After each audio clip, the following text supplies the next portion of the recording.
Bonjour à tous, bienvenue dans cette nouvelle vidéo. Est-ce que vous connaissez les accords bilatéraux en droit de l'immigration? On en entend parler, mais est-ce que vous savez vraiment ce que ça fait? Et surtout, est-ce que vous savez les utiliser à votre propre avantage?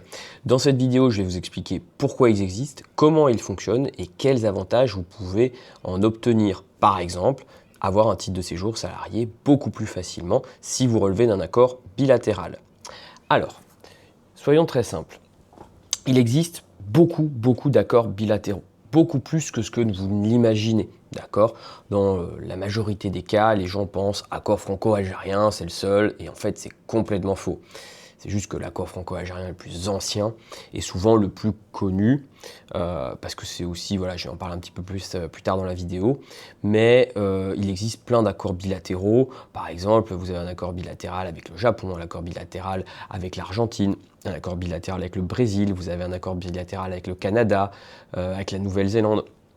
Tout ça sont autant d'accords bilatéraux dont souvent, eux, on ne parle très peu, et je vais vous expliquer pourquoi ils sont moins connus. Pourquoi la France fait des accords bilatéraux? Déjà, c'est la première question qu'on va se poser. En fait, l'intérêt d'un accord bilatéral, principalement, ça va être de faciliter à la fois la vie de ses ressortissants en France, mais surtout la vie des ressortissants français dans le pays avec qui vous signez l'accord bilatéral. C'est-à-dire que moi, par exemple, je suis de nationalité camerounaise, je viens en France, il existe un accord franco-camerounais, et donc je vais pouvoir utiliser cet accord pour venir plus facilement. Mais de la même manière, si moi, français, je vais au Cameroun pour travailler, par exemple, eh ben, l'accord bilatéral va m'aider à avoir un statut plus favorable. Donc les accords bilatéraux, leur principal intérêt et pourquoi ils existent, c'est pour favoriser pas forcément les étrangers en France, mais favoriser les Français à l'étranger. Et c'est bien comme ça qu'il faut le comprendre, d'accord? Il ne faut pas se dire la France, elle a décidé de faire un accord bilatéral avec, je sais pas moi, le Maroc pour aider, entre guillemets, les Marocains. Pas du tout. Elle le fait pour aider les Français qui vivent au Maroc. C'est ça la logique d'un accord bilatéral, parce qu'il est toujours réciproque. Et donc, ce qu'on donne, on l'attend en retour. Et donc, voilà pourquoi on choisit de faire des accords bilatéraux entre deux pays. Souvent, ces accords, bon, alors pour les plus anciens, ils sont le fruit d'une histoire commune, hein, puisque bon, j'ai déjà parlé de l'accord franco-algérien, j'y reviendrai, mais c'est vraiment des accords voilà, qui sont liés à l'histoire de la France avec ce pays. Mais comme on le voit, les accords plus récents, c'est avec des pays où la France a moins d'histoire commune, je sais pas, le Canada, bon, le Canada et le Québec, mais le Canada en général, ou la Nouvelle-Zélande par exemple, ou l'Australie, ne sont pas des pays d'anciennes colonies françaises. Mais par contre, vous allez retrouver évidemment des pays dans lesquels la France a été présente à une certaine époque, mais il y a aussi évidemment une logique économique, hein, voilà, quel est l'intérêt pour la France. Donc en fait, les accords bilatéraux sont un peu des outils que la France utilise dans ses intérêts à elle, que ce soit pour ses ressortissants quand ils vont dans ces pays, mais également pour ses propres intérêts économiques dans les pays en cause. Alors, au niveau de ces accords, comme je vous ai dit, il y en a beaucoup plus que vous pensez en réalité. On peut les diviser, selon moi, en trois catégories, plus une catégorie un petit peu à part, et je vais en parler ensuite, mais il y a trois catégories, et ces catégories sont d'ordre chronologique, c'est-à-dire que ces accords sont faits depuis une certaine époque. La première catégorie d'accords, c'est la plus ancienne évidemment, c'est l'accord franco-algérien qui en fait est hérité de l'histoire commune entre la France et l'Algérie, le fait que l'Algérie était des départements français. Et donc, pour ce premier accord, on a voulu quelque chose d'extrêmement englobant qui allait vraiment toucher tous les droits des ressortissants algériens, mais également, puisqu'il faut se rappeler à l'époque où ça a été fait, il y avait encore beaucoup de Français qui vivaient à ce moment-là dans l'Algérie, qui venaient d'arriver dans ce nouvel État. Et donc, pourquoi cet accord, maintenant, peut-être que vous le comprenez un peu mieux, est aussi avantageux, entre guillemets, parce que j'ai fait une vidéo sur le sujet, mais est quand même plutôt avantageux, c'est aussi parce qu'il est réciproque. Et donc, À l'inverse, les Français, quand ils étaient là-bas, aujourd'hui on a beaucoup moins, mais à l'époque, bénéficiaient aussi de cet accord. Et c'est pour ça que cet accord était aussi important, aussi englobant et avait autant d'intérêt, c'est qu'il y avait encore beaucoup de ressortissants français à l'époque qui vivaient en Algérie. Évidemment, c'était il y a longtemps, et aujourd'hui, c'est pour ça aussi que cet accord, il est un petit peu en décalage avec les autres accords et avec le régime général, mais voilà pourquoi il est à ce niveau-là. Deuxième catégorie et deuxième génération d'accords, c'est les accords entre franco-tunisiens et franco-marocains qui remontent à la fin des années 80. Ici, on n'est plus vraiment sur quelque chose avec quelque chose d'englobant, on est plutôt sur des facilités. Alors, on reste toujours dans cette norme, on va dire un petit peu historique, puisque la Tunisie et le Maroc étaient des protectorats français. Et donc, la France y a des intérêts évidemment plus importants que dans d'autres États. Et donc, on a créé donc, ces deux accords qui sont moins importants évidemment que l'accord franco-algérien. On est sur des choses plus restreintes en termes de droit, mais on est quand même voilà, sur des accords bilatéraux importants, puisqu'ils vont toucher notamment à tout ce qui est professionnel à ce niveau-là. Troisième génération d'accords bilatéraux, là on est sur les plus récents, on est au début des années 2000, ça va être les accords bilatéraux avec les pays de l'Afrique subsaharienne, le Cameroun, le Sénégal, le Bénin. Et là, on est vraiment sur le minimum possible, on est vraiment voilà, que sur la partie professionnelle, avec quelques facilités pour obtenir un titre de séjour purement professionnel. On n'a rien en termes familial, d'accord, c'est vraiment quelque chose de professionnel. Donc ça, c'est vraiment là, les accords de troisième génération qui, en fait, vous le voyez, petit à petit, les accords deviennent de moins en moins généreux, si on peut le dire. Pourquoi? Parce qu'on veut qu'il y ait un régime général qui s'appelle le CESEDA, le Code de l'entrée et du séjour des étrangers et le droit d'asile, et on veut que ce soit vraiment ce régime-là qui s'applique pour le plus grand nombre, et donc vous voyez que les accords bilatéraux deviennent de moins en moins intéressants avec le temps. Dernière catégorie que je voulais citer et qui est importante, c'est les accords bilatéraux pour les visas vacances-travail. Qu'est-ce que c'est un visa vacances-travail? En fait, c'est des visas qui durent parfois 1 an, 2 ans, et qui permettent à quelqu'un qui vient d'un des pays qui a un accord comme ça avec la France, de venir dans ce pays, en France pour le coup, et il peut travailler normalement comme s'il avait un titre de séjour normal. Et comme je l'ai expliqué tout à l'heure, ça marche dans les deux sens. C'est-à-dire que par exemple, il y a un accord avec l'Australie, et tous les Français peuvent aller en Australie et avoir un visa vacances-travail, de la même manière que tous les Australiens peuvent venir en France et avoir un visa vacances-travail. Donc ça réservé à plusieurs pays, je l'ai dit, l'Australie, le Canada, la Nouvelle-Zélande, l'Argentine, le Brésil, le Japon.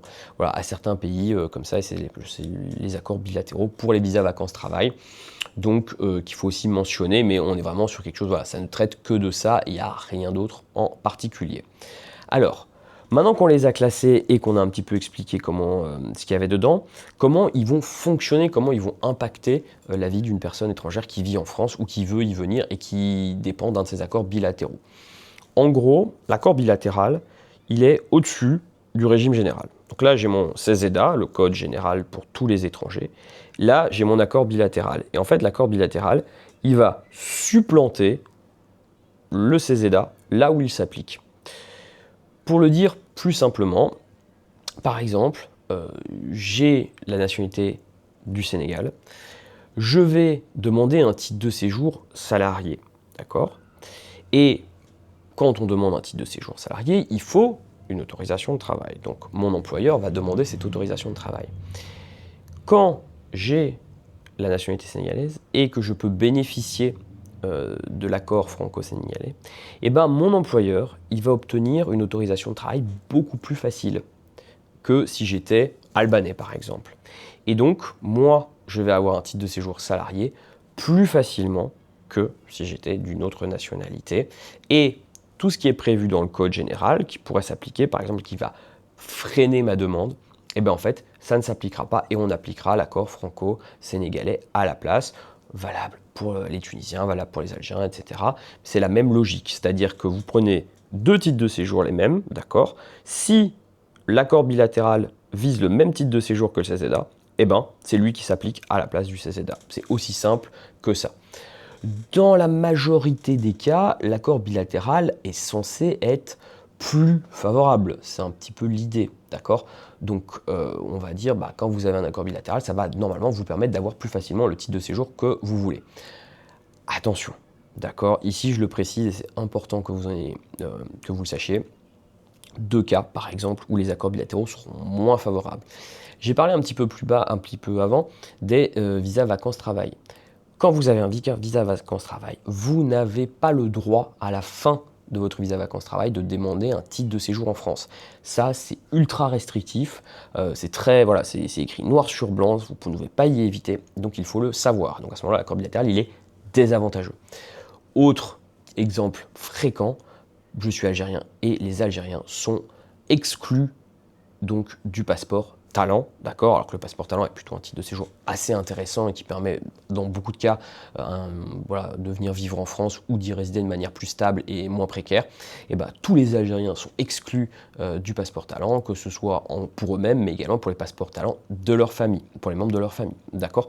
Donc si dans la globalité, les accords bilatéraux sont des éléments plutôt favorables, il existe aussi, et ça il ne faut pas l'oublier, des éléments qui vont être défavorables pour un étranger qui relèverait d'un accord bilatéral. Alors, je vous l'ai expliqué, l'accord bilatéral, il peut être utilisé à l'avantage donc de l'étranger, d'accord.